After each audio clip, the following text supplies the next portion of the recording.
Kindie Rock Stars.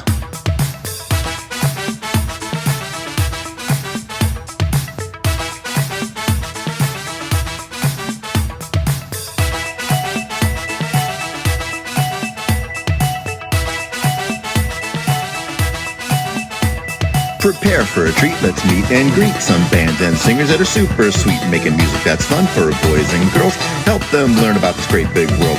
Fun for the family, yes it's true, your kids will love it and you will too. Clap and dance and sing aloud, become a part of the Kindie crowd. These songs will make you move your feet and give your ears a great big treat. So settle in, grab your guitars, and let's get to know our Kindie Rock Stars.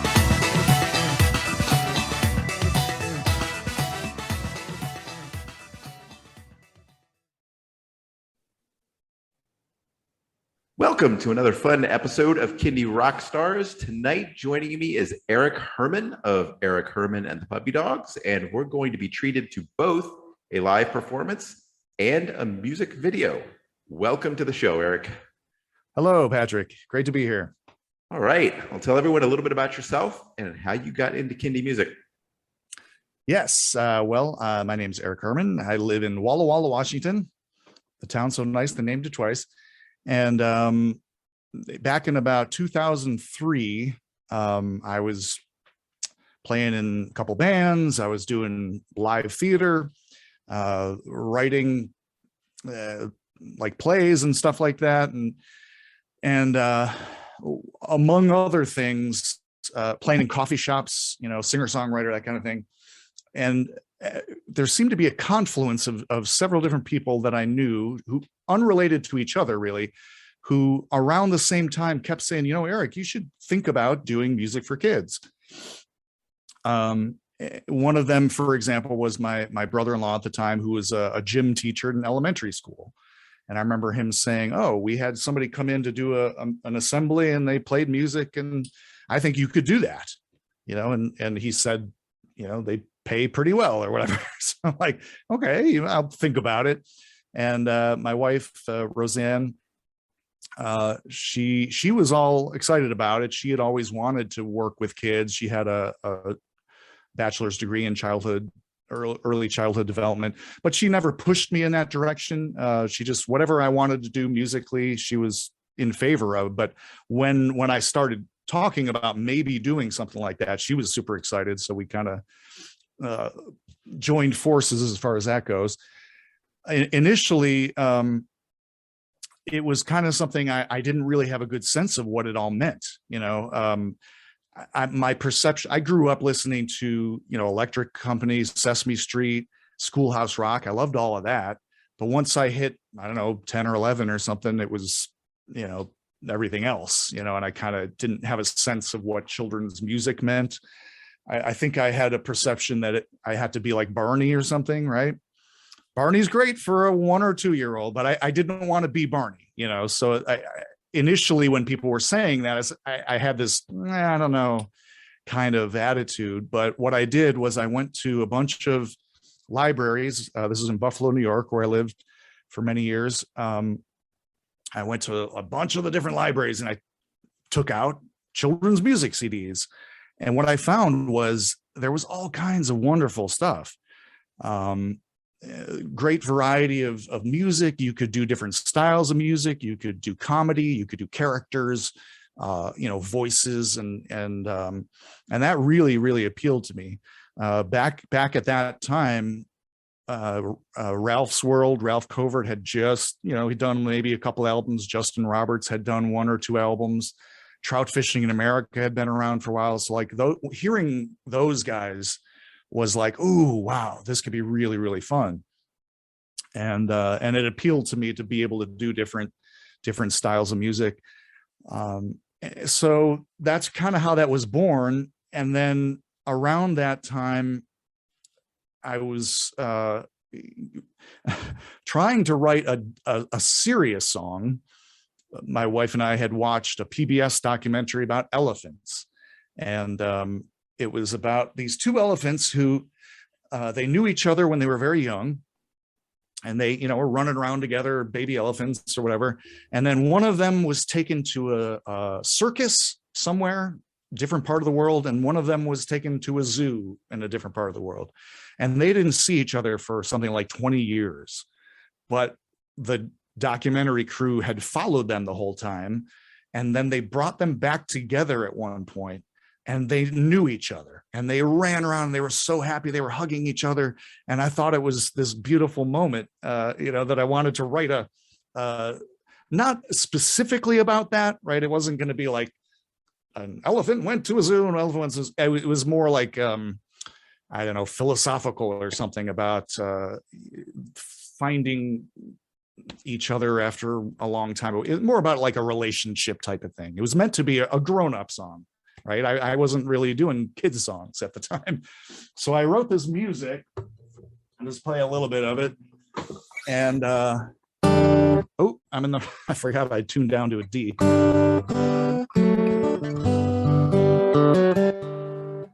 And initially I only had a few words. Long time, I missed you so much. Tried to get these chains off of me. Something like that, more metaphorical, right? And but I couldn't get anywhere. I wrote all the music, like the whole song, different sections, and I only had this little bit of words, and I kept trying for like weeks. And Roseanne, she heard me trying to write that song, and she knew it was about the elephants. And at one point she walks by the door and she hears me playing that, and just out of the blue she says, "Elephants, I like elephants," just as a joke or some kind of weird, like to make fun of me, sort of, right? And I was like, stop it, come on, I'm trying to write serious music here. And the next day I was driving to work when I had a real job, and I had the cassette of the music of that song. I would try to sing in the car, try to come up with something. And I start singing, "Elephants, I like elephants." And next thing I know, I get to the next part. And this is one of those weird things that happens every so often when you write music, and a weird flash of something or other, magic, I guess.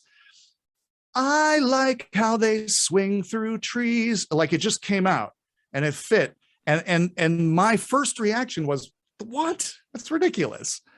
And then it was like, wait a minute. We've been talking about doing music for kids, maybe, right? We had just been fledgling, I guess, thinking about it a little bit. And something about that idea, maybe, what about a song where I pretend to know what I'm talking about, but I get everything wrong? And then it leads to the next thing. "Monkeys, I like monkeys. I like how they swim in the ocean."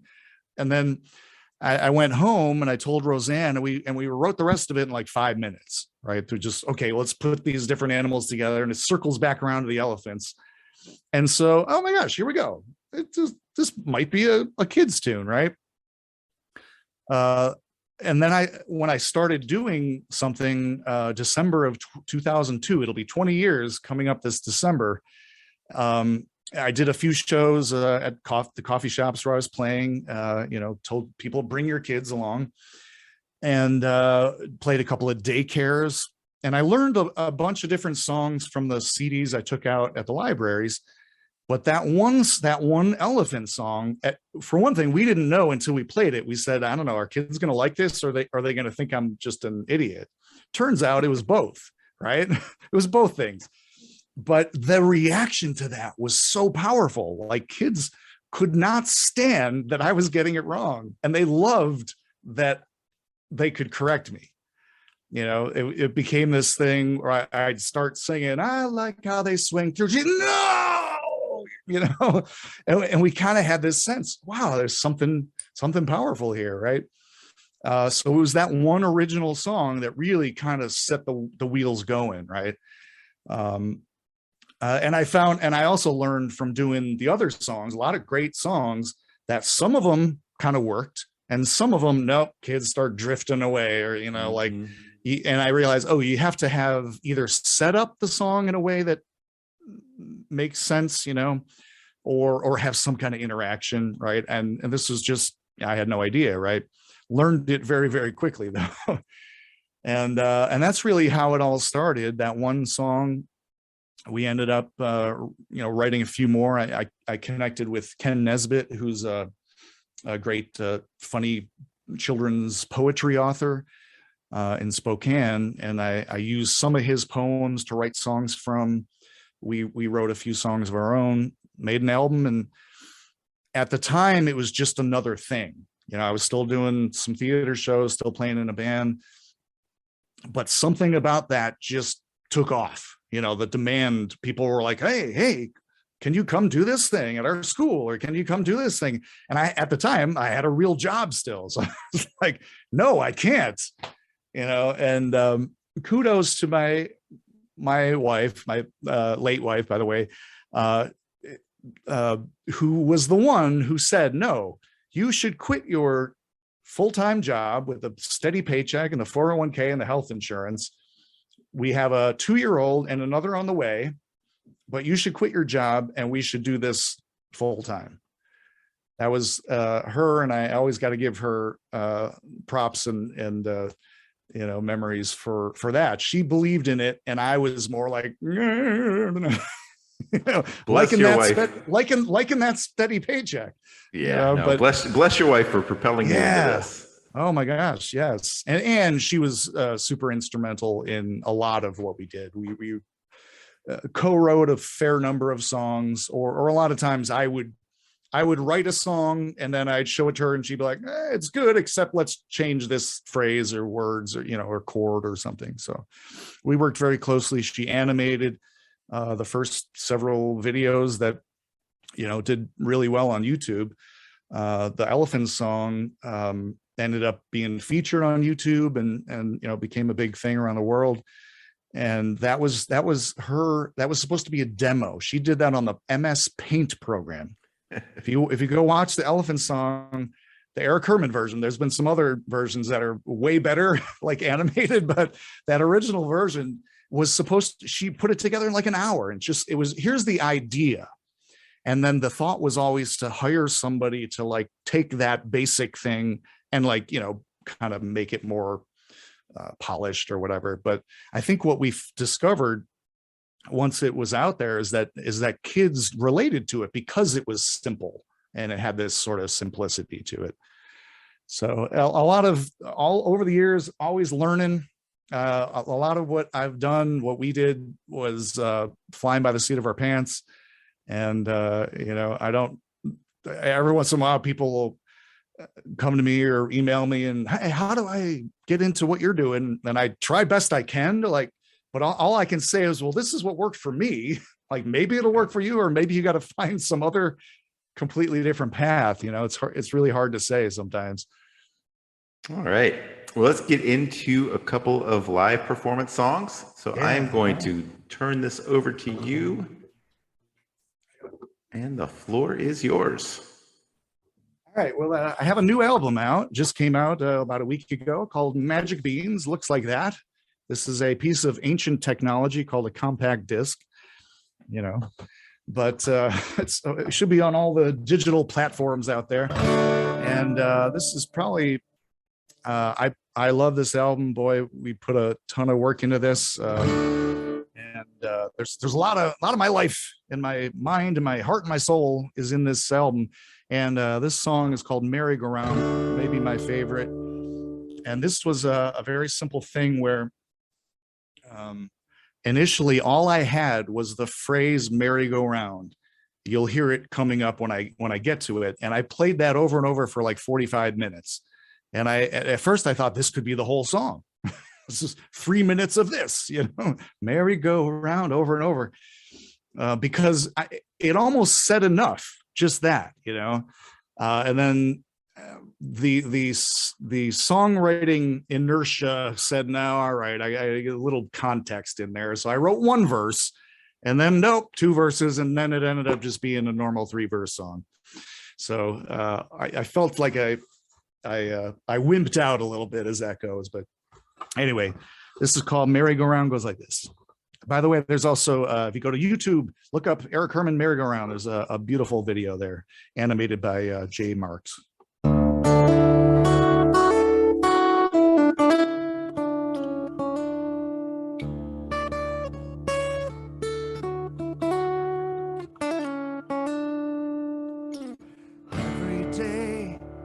every night, spinning through dark and light. Find your place, hold on tight, smile and wave, merry-go-round,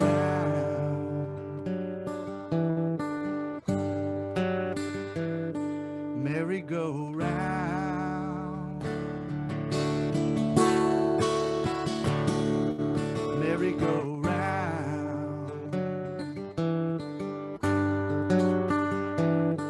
merry-go-round.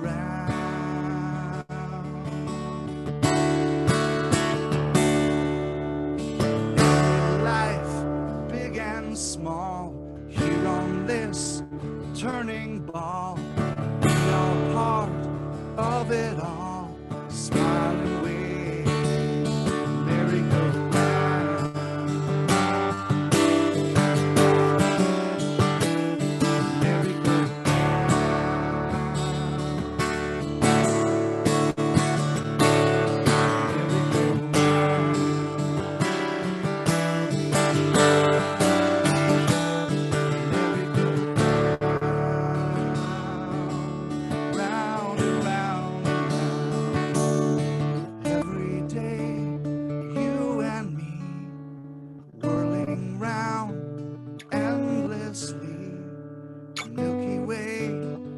galaxy, smile and wave,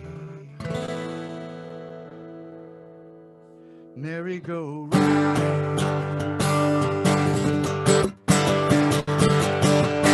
merry-go-round,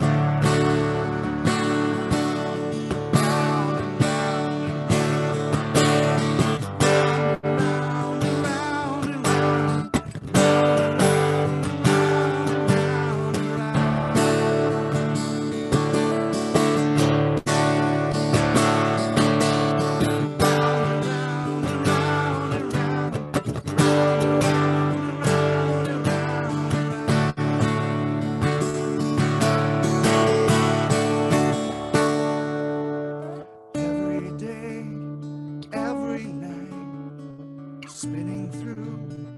dark and light, find your place, hold on tight, smile and wave.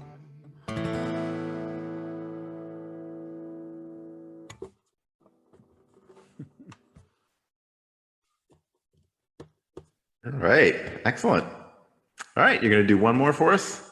Yeah, this one I sometimes I use a pick, but I don't often use a pick, so it's hard to find them sometimes. Here we go. And I need to tune up to normal tuning.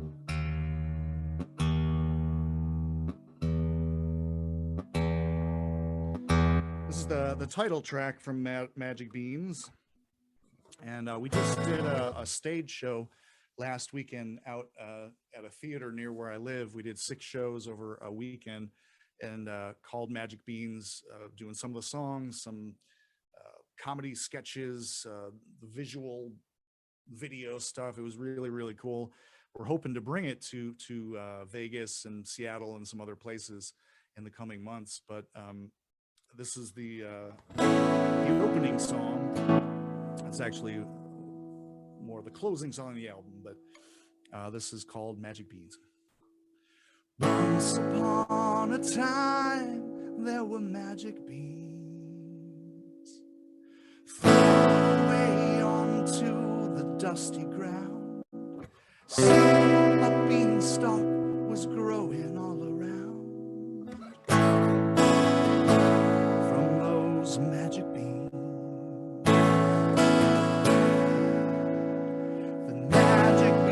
Made everything all at once. It wasn't, then it was. Kids green, maybe just because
we were in it. Once upon a time.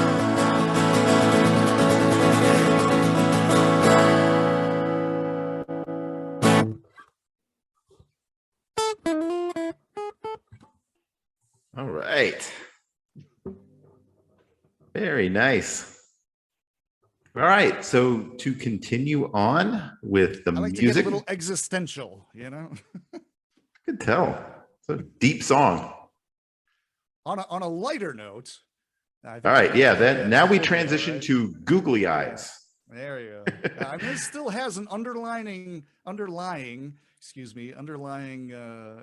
deeper message to it, I think, but I'm not gonna say what it is. But all right. Well, for all of those watching on YouTube, you're going to get to see the music video. For everybody listening on the podcast, you get to hear the song.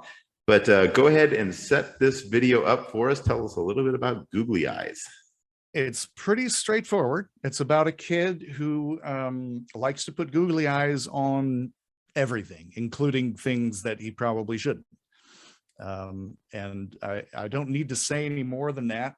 But as far as the creation of the song and everything, this is one of those ones that I loved because my bandmate Puppy Dog Dave and I had the idea months prior. Hey, what about this kid who puts googly eyes on like the Mona Lisa and stuff like that? Oh yeah, that might be fun. Didn't think about it at all, and literally woke up at like 3 a.m. one night and just like, oh, what? There, everything's better with good. Like it just kind of poured out, you know. And then I stayed up and I remember humming a little bit of it into my phone just in case I forgot. Went back to sleep, woke up the next morning, and it was pretty much all written. Very, very few changes from there. I think I cut out a section or something, but I love when that happens. It's rare, you know. There's I don't know, all the albums. There's 2 or 3 songs where it just kind of like boom, it comes together, was, you know? Just like that. Yep. All right. For those watching here, let's see the video.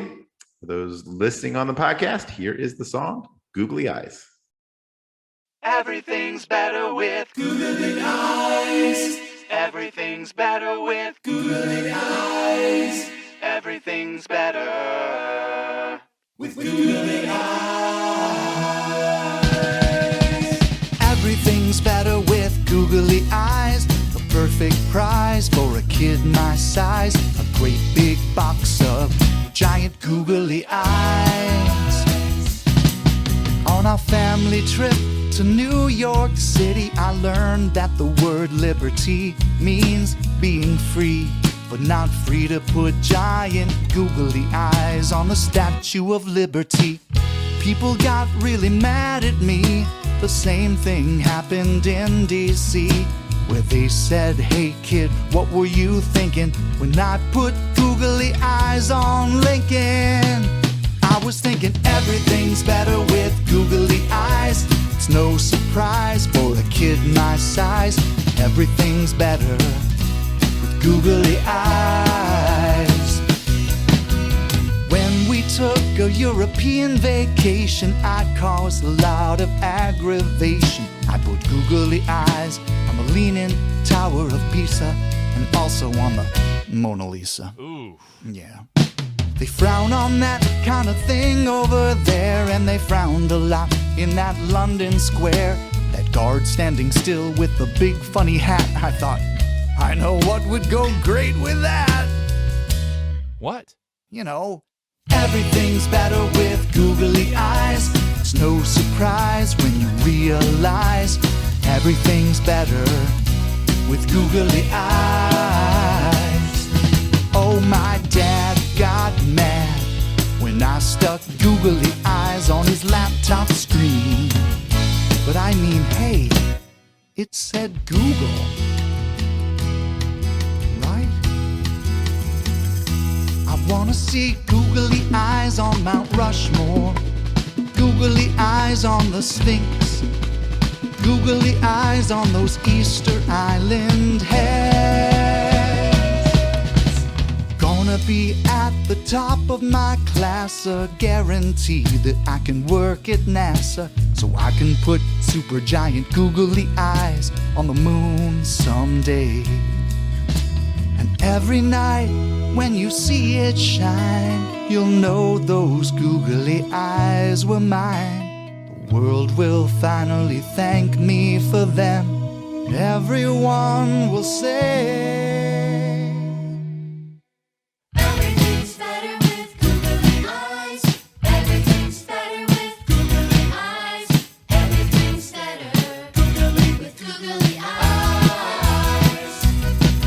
yes, everything's better with googly eyes, until your mother cries and you apologize for putting googly eyes on her custom painted picture of you and your brother and your little baby sister. And everyone at church says it would really please us if you removed those googly eyes from Pastor Paul. What?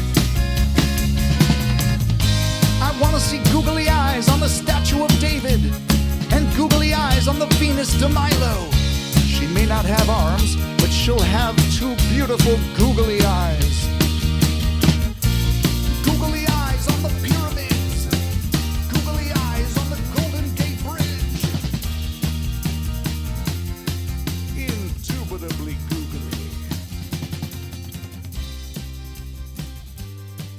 Indisputably googly.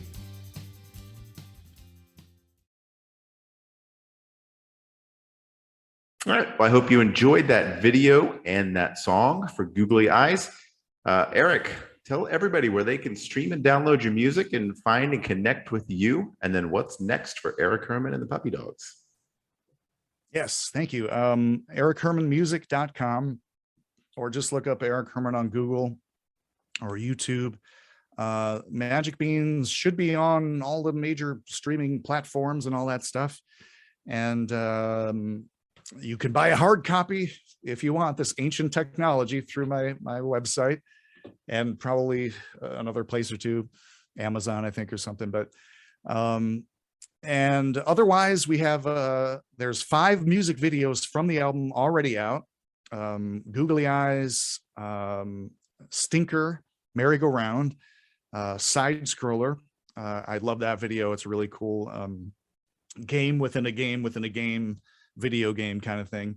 And the title track, Magic Beans, just came out, the video, although there's also going to be a VR version of that video that coming out soon. We had to fix a little glitch in it, so it'll be another week or two. But and then later, I think 2 more videos in May and August or something like that. We got a couple more in the works, but and then otherwise we're playing around the Northwest this summer, Seattle area, Portland, that kind of area, and then hoping to bring the stage show of Magic Beans over to Seattle and to places like Vegas, Colorado, some places I played a bunch over the years. And it like the show belongs in Vegas. Like I was there last October. I've seen a lot of shows there many times over the years, and this time I saw Blue Man Group. I saw the Beatles Love Show for the 5th time, and something hit me. I said, the Magic Beans, that's what we're kind of doing, like a spectacle with some music and some comedy and theatrics. And now, don't expect Beatles Love.